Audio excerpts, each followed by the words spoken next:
धूप मंत्रा face wash, ये कोई कॉस्मेटिक नहीं, आयुर्वेदिक औषधि है। मुख्यमंत्री पुष्कर सिंह धामी ने जानकारी देते हुए बताया कि आगामी बजट सत्र गैरसैंण में आयोजित करने को लेकर सरकार पूरी तरह से तैयार है। पिछली बार तकनीकी कारणों से नहीं हो सका था सत्र।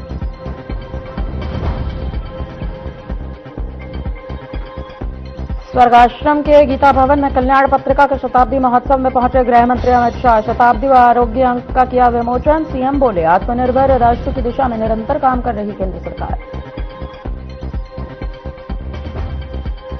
कृषि सहायकों के मानदेय में बड़ी बढ़ोतरी के बाद प्रतिनिधिमंडल ने कृषि मंत्री गणेश जोशी से की मुलाकात। पुष्पगुच्छ भेंट कर जताया आभार।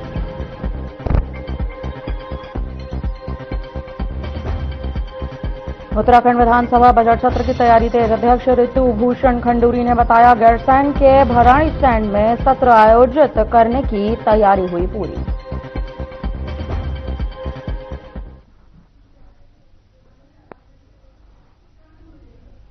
नमस्कार, उत्तराखंड की खबरों में आपका बहुत बहुत स्वागत है। मैं हूं आपके साथ आश्रुति वोहरा। बुलेटिन का आगाज करेंगे। प्रदेश की राजनीति में विपक्ष द्वारा सामाजिक और धार्मिक मुद्दों को उठाने पर सत्ता पक्ष ने पलटवार किया है। बीजेपी प्रदेश अध्यक्ष का कहना है कि मुद्दाविहीन और नेतृत्वहीन विपक्ष ऐसे विषयों के जरिए राजनीतिक लाभ लेने की कोशिश करता है, जबकि सरकार हर विषय पर गंभीरता से काम कर रही है, जिससे विपक्ष के सभी दांव विफल हो रहे हैं।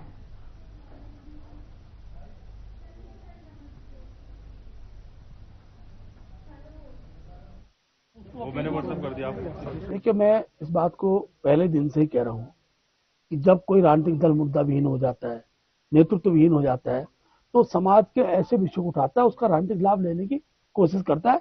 लेकिन सत्य क्या है कि उनको राजनीतिक लाभ कोई मिल नहीं सकता अगर सरकार हर विषय को गंभीरता से लेती है।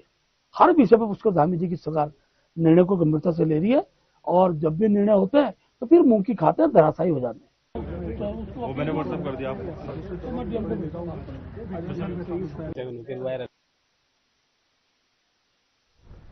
गृह मंत्री अमित शाह ने पतंजलि योग पीठ में Patanjali emergency and critical care hospital का उद्घाटन किया।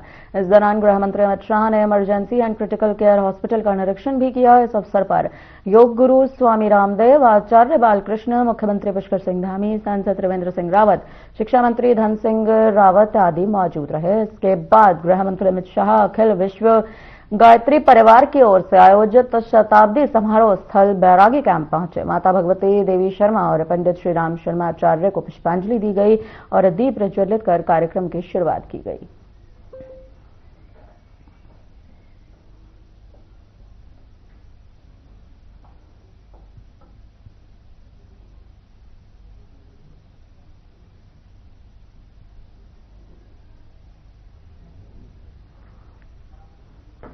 देहरादून विजिलेंस ने बड़ी कार्रवाई करते हुए प्रांतीय खंड लोक निर्माण विभाग भटवाड़ी कैंप कार्यालय उत्तरकाशी के अमीन टीकाराम नौटियाल को रिश्वत लेते रंगे हाथ पकड़ लिया है, गिरफ्तार किया है।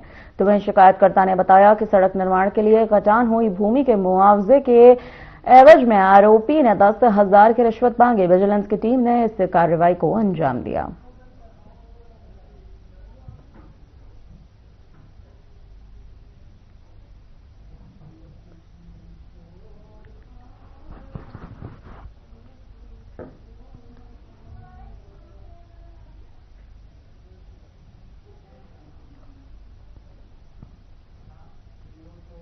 लालकुआ कोतवाली क्षेत्र में हमारे चैनल द्वारा दिखाई खबर का असर हुआ है। आपको बता दें, खड्डी मोहल्ला निवासी रवि कुमार और उसके परिवार की मदद के लिए नगर के युवा समाज सेवी शुभम अरोड़ा सहित कई नेताओं ने अपना हाथ आगे बढ़ाया है। पीड़ित के घर पहुंचे समाजसेवी शुभम अरोड़ा ने 11,000 रुपए की नकद एवं 1 महीने का राशन देकर बड़ी मदद की है। इसके अलावा पूर्व विधायक नवीन चंद्र दुमका ने 1,500 रुपए और घरेलू सामान, तो वहीं गांव सेवक विनोद अग्रवाल ने पीड़ित परिवार को बिस्तर और राशन की मदद की है। आपको बताते चले कि लालकुआ कोतवाली क्षेत्र के खड्डी मोहल्ला निवासी 32 वर्षीय रवि कुमार पिछले 3 साल से लकवे सहित कई गंभीर बीमारियों से जूझ रहे हैं।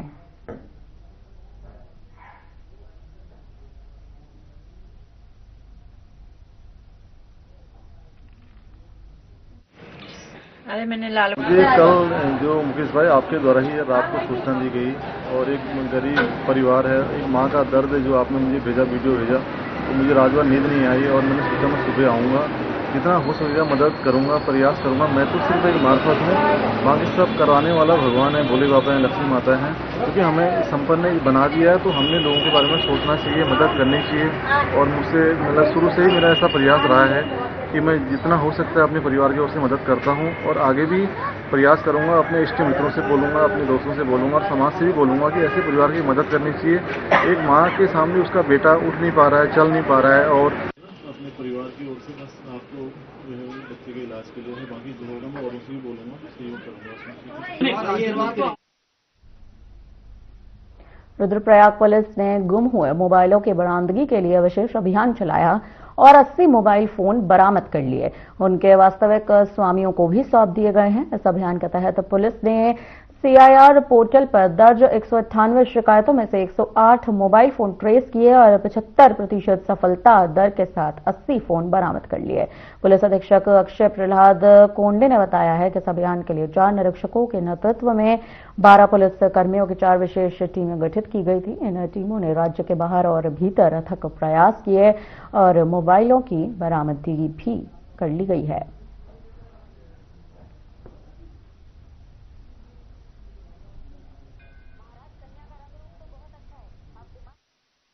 ये तो हो जाता है कि मोबाइल बीते कुछ दिनों जनपद रुद्रप्रयाग द्वारा एक अभियान चलाया गया, जिसमें केदारनाथ मुख्यतः यात्रा के दौरान और अन्य कारणों से अन्य जगहों से भी जो मोबाइल या तो खोए या तो फिर चोरी हो गए, उनको रिकवरी का ये अभियान था। तो इसमें CEIR पोर्टल पर जनरली ये कंप्लेंट की जाती है लोगों द्वारा और ये थाना चौकियों में भी ये कंप्लेंट की जा सकती है। जब भी इस पोर्टल पे कोई कंप्लेंट डालता है तो वो उस पर्टिकुलर मोबाइल का IMEI नंबर एक ट्रैकिंग पे चला जाता है। उसी के तहत हमें 198 टोटल हमारे केसेस थे, जिसमें से 108 केसेस में मोबाइल ट्रेस हुए थे और हमने इस अभियान के अंतर्गत लगभग 80 मोबाइल, जो कि 75% टोटल ट्रेस्ड मोबाइल का प्रतिशत है, वो हमने रिकवर किए, क्योंकि वो पुलिस को और बाकी अथॉरिटीज को इंफॉर्मेशन देने के लिए अलाउ किया जाता है। 2 मिनट बाद वो फोन अपने आप चलना बंद हो जाता है। तो आप सब उस जो पोर्टल भाजपा के लिए एक तरफ तो नेतृत्व परिवर्तन की फर्जी खबरों से हो रहे नुकसान की भरपाई करना चुनौती बन रहा है, तो वहीं दूसरी तरफ उनके ही पार्टी के नेता और विधायक अपने बड़बोले बयानों से पार्टी की चिंता और बढ़ाते हुए नजर आ रहे हैं। ऐसे में समझा जा सकता है कि चुनावी वर्ष में ये सभी बयान भाजपा के लिए और परेशानी का सबब भी बन सकते हैं। भारतीय जनता पार्टी प्रदेश प्रवक्ता नवीन ठाकुर भी ऐसे बयानों से किनारा करते हुए नजर आ रहे हैं। भाजपा नेता कहते हैं कि राजनीति में आए किसी भी व्यक्ति को ऐसे बयानों से बचना चाहिए जो किसी व्यक्ति की भावनाओं को आहत करते हों। भारतीय जनता पार्टी नेता ये भी कहते हैं कि जनता के चुने हुए प्रतिनिधि को संयम और सभ्य भाषा का प्रयोग करना चाहिए। कांग्रेस की तरफ से सवाल लगातार उठाए जा रहे हैं, लेकिन इन सवालों का जवाब भारतीय जनता पार्टी बखूबी देती है।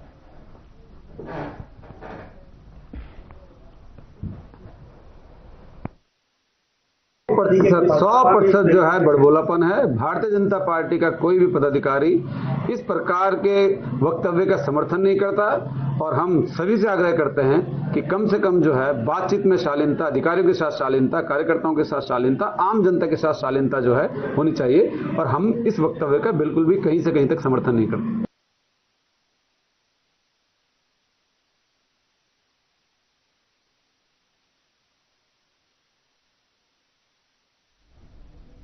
भारत के गृह मंत्री अमित शाह 2 दिवसीय दौरे पर हरिद्वार में हैं, तो वहीं इस दौरान गृह मंत्री अमित शाह जूना पीठाधीश्वर स्वामी अवधेशानंद गिरी से मुलाकात करने उनके कंखल स्थित हरिहर आश्रम पहुंचे, जहां उन्होंने जूना पिता आदेश्वर अवधेशानंद गिरी का आशीर्वाद भी लिया, जिसके बाद अमित शाह रात्रि विश्राम के लिए पतंजलि योग पीठ रवाना हो गए। बता दें कि इस अवसर पर मुलाकात के बाद पत्रकारों से वार्ता करते हुए स्वामी अवधेशानंद गिरी ने बताया कि उनके आश्रम पहुंचकर गृह मंत्री अमित शाह के साथ उनकी देश, सनातन और धर्म को लेकर विस्तृत चर्चा हुई।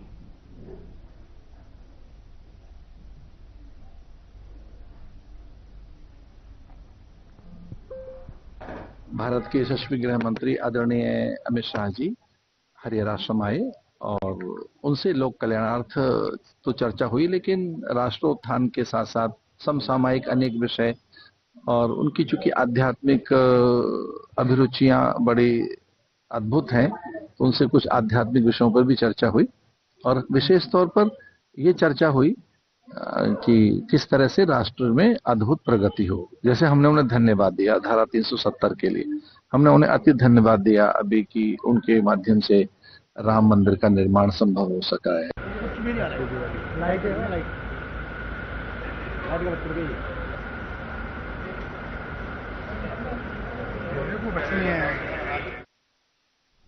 उत्तराखंड में आगामी चारधाम यात्रा को लेकर परिवहन विभाग ने अपनी तैयारियां अभी से शुरू कर दी हैं। इस यात्रा के सुचारू और सुरक्षित संचालन में परिवहन विभाग की अहम भूमिका को देखते हुए सभी जरूरी पहलुओं पर समय रहते काम किया जा रहा है। उप परिवहन आयुक्त शैलेश तिवारी का कहना है कि चारधाम यात्रा के दौरान परिवहन विभाग की जिम्मेदारी बेहद महत्वपूर्ण होती है।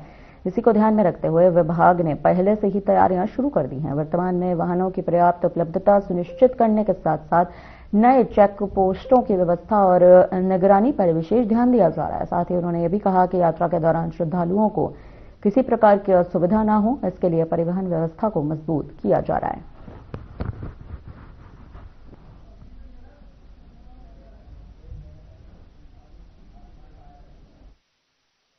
में परिवहन विभाग का एक महत्वपूर्ण रोल होता है, उसी के आलोक में हम लोगों ने तैयारियां शुरू कर दी हैं।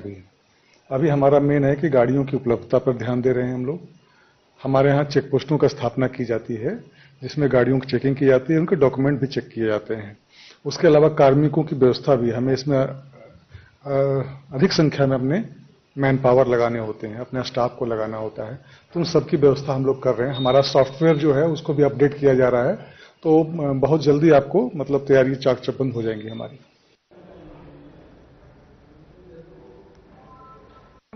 ऑनलाइन भुगत सकते हैं।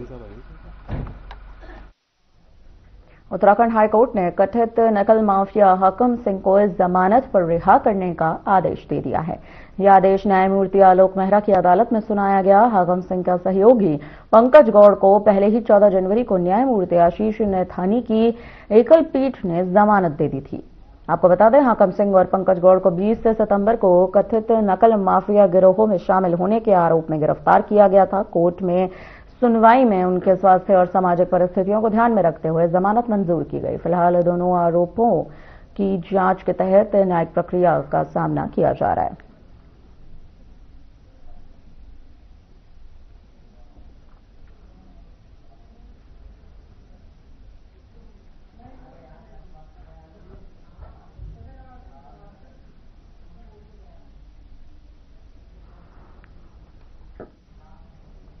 राजधानी देहरादून में महानगर बस सेवा समिति द्वारा परिवहन विभाग के खिलाफ प्रदर्शन किया गया है, जिसमें महानगर में चलने वाली बसों को लेकर अपनी मांगों को रखा गया। तो वहीं आपको बता दें, इस मौके पर महानगर सिटी बस सेवा समिति के अध्यक्ष विजय वर्धन डंडरियाल का कहना है कि परिवहन अधिकारियों द्वारा नैनीताल के माननीय उच्च न्यायालय की डिवीजन बेंच द्वारा दिए गए आदेश की अवहेलना की जा रही है।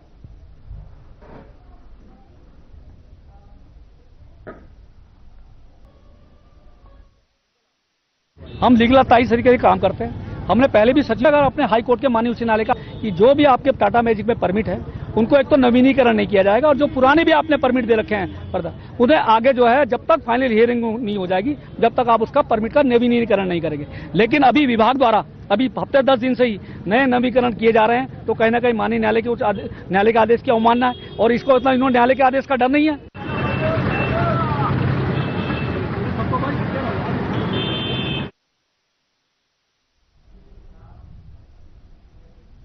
उत्तरकाशी के भटवाड़ी विकासखंड की न्याय पंचायत बंदराणी में जन सेवा शिविर का आयोजन किया गया है। शिविर में विभिन्न विभागों में आमजन की समस्याएं सुनी गई, जिनमें से अधिकांश का मौके पर ही निस्तारण कर दिया गया। विधायक सुरेश चौहान ने कहा कि मुख्यमंत्री पुष्कर सिंह धामी के निर्देशन में जन जन तक सरकारी योजनाओं का लाभ पहुंचाया जा रहा है।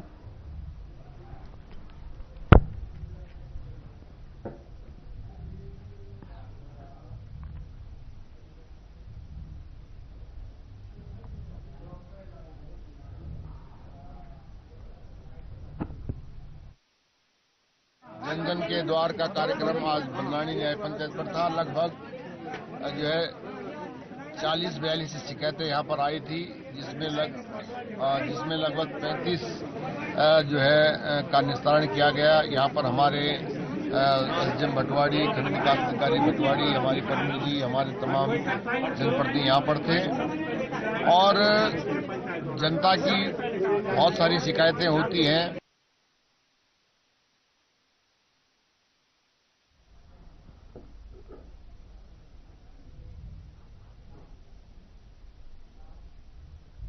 फिलहाल रुकते हैं छोटे से ब्रेक के लिए। ब्रेक के उस पार खबरों का सिलसिला जारी रहेगा।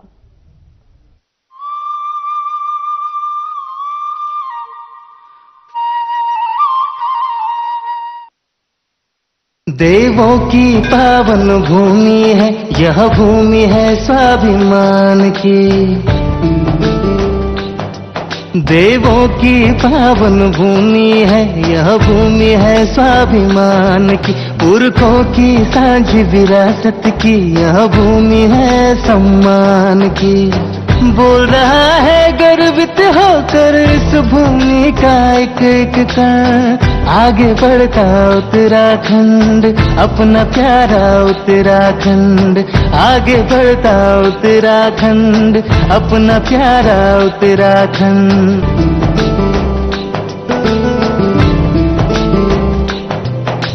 समानता समरसता का अपना संकल्प निभाया है। जो दे अधिकार बराबर के ऐसा प्रदेश बनाया है।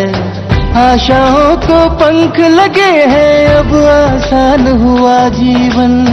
आगे बढ़ता उत्तराखंड अपना प्यारा उत्तराखंड। चेहरों पर मुस्कान सजी है आंखों में है नई तरंग। आगे बढ़ता उत्तराखंड अपना प्यारा उत्तराखंड।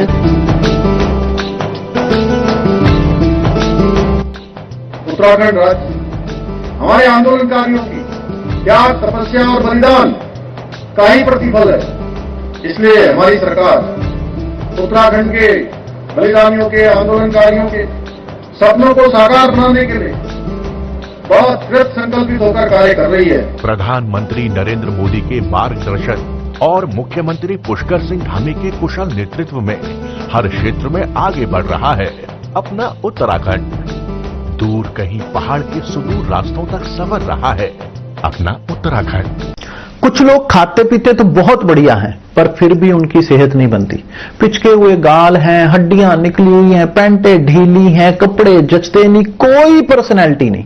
ऐसे लगता है इधर से खाए जा रहे हैं उधर से निकले जा रहा है, क्योंकि उनका पाचन तंत्र खराब है। और जब तक के पाचन तंत्र दुरुस्त नहीं होगा, वो जितना मर्जी अच्छे से अच्छा खा ले, उनकी सेहत नहीं बन सकती। इसलिए हमारी संस्था सन्यासी आयुर्वेदा ने एक ऐसी दवा का निर्माण किया है जो कि आपके लिवर को, आपके पाचन तंत्र को दुरुस्त करने का काम करती है, ताकि आप जो भी खाएं उसका पूरे का पूरा निचोड़ आपके शरीर को लगे, आपकी भूख बढ़े, खाया पिया सही से लगे, नया खून बने, हड्डियों में जान आए, वजन बढ़े और आप मोटे तगड़े खूबसूरत पर्सनैलिटी के मालिक बन जाएं।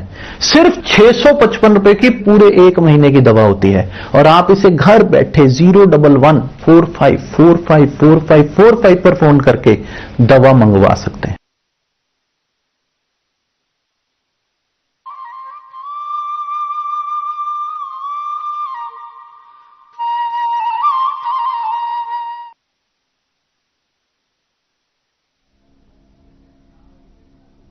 ब्रेक के बाद एक बार फिर स्वागत है। बढ़ते हैं खबरों में आगे। जनपद पौड़ी के चौबट्टा खाल विधानसभा क्षेत्र के विकास खंड बीरोखाल के अंतर्गत ग्राम पंचायत 9 में बीते 1 दशक से विकास के नाम पर जो खेल चलता रहा है, वो अब सूचना के अधिकार के दस्तावेजों में भी बेनकाब हो चुका है। यह खुलासा किसी विपक्षी नेता ने नहीं, बल्कि गांव के ही निवासी उम्मेद सिंह रावत ने किया है।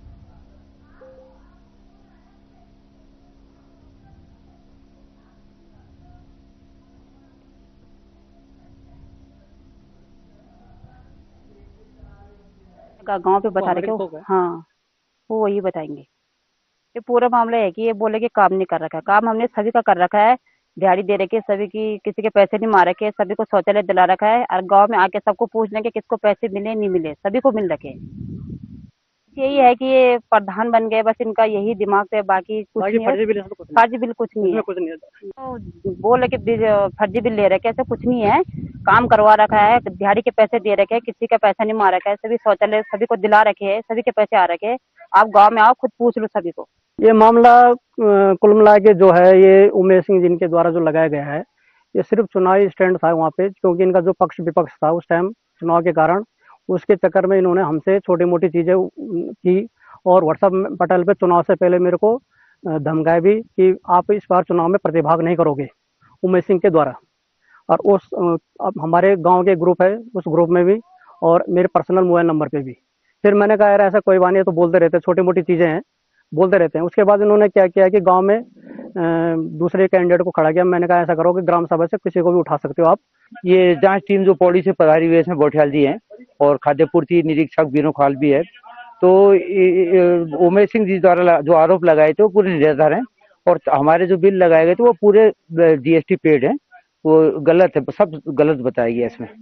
इस मामले में मेरे संज्ञान में नहीं है, लेकिन हमारे द्वारा जो बिल लगाए गए थे वो सब जीएसटी पेड है, वो ग्राम सभा का है। लेकिन जो आरोप लगाए हैं वो सब निराधार हैं और इसकी जांच जो चल रही है उससे सब पता चल जाएगा। इस मामले में हम लोग कुछ कह नहीं सकते कि क्या ये सही है या गलत है, लेकिन जांच होने पे ही पता चल पाएगा कि क्या सही है या गलत है। मैं उमेश सिंह रावत, ग्राम पंचायत 9, विकास खंड बिरुकल का रहने वाला हूँ। मैं इस प्रधान के जो 10 साल की कार्यकाल प्रकरण में शौचालय प्रकरण कुछ प्रकरणों मेरी जांच को हर जगह दबाया जा रहा था। मैं इस जांच के सिलसिले में डीएम साहब के पास गया था, क्योंकि डीएम साहब की ड्यूटी भी सीडीओ साहब कर रहे थे और उन्होंने मेरे प्रकरण को देखा और उन्हें जांच के आदेश दिए, जो विकास खंड बिरुखाल के नोडल अधिकारी है। आज जांच टीम आई है। मैं जहां तक कुछ तो मैं एक बिलों के चक्कर में मुझे फायर राइस ने सेटिस्फाई किया हुआ है, लेकिन बाकी जो जाके बिल लगी हुई है मैं उनसे सेटिस्फाई नहीं हूँ। और ये जांच का प्रकरण है, अगर ये ऑडिट विभाग को दी जाती है, जो भी परिणाम आएंगे मैं सोच रहा हूँ कि निष्पक्ष जांच हो और परिणाम सकारात्मक हो।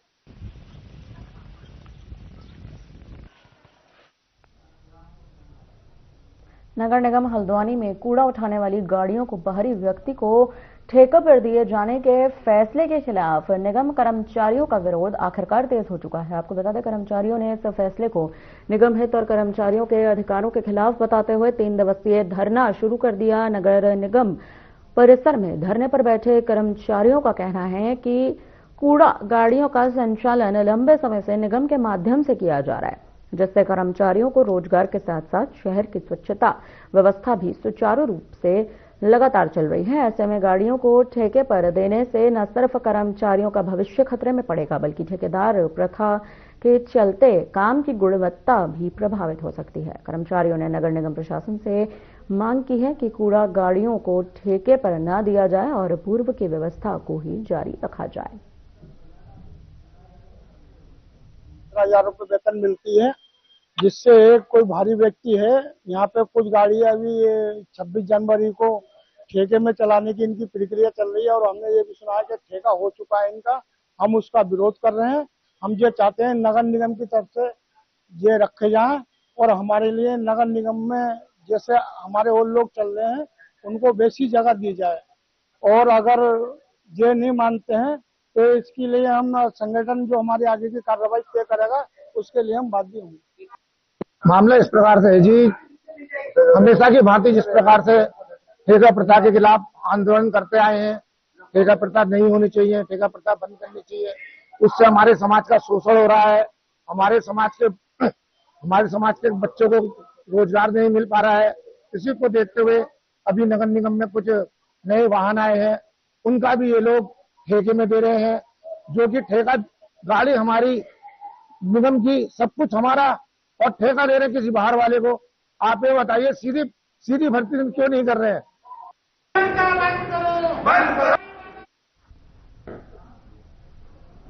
फिलहाल के लिए इस बुलेटिन में इतना ही। मुझे दीजिए इजाजत। नमस्कार।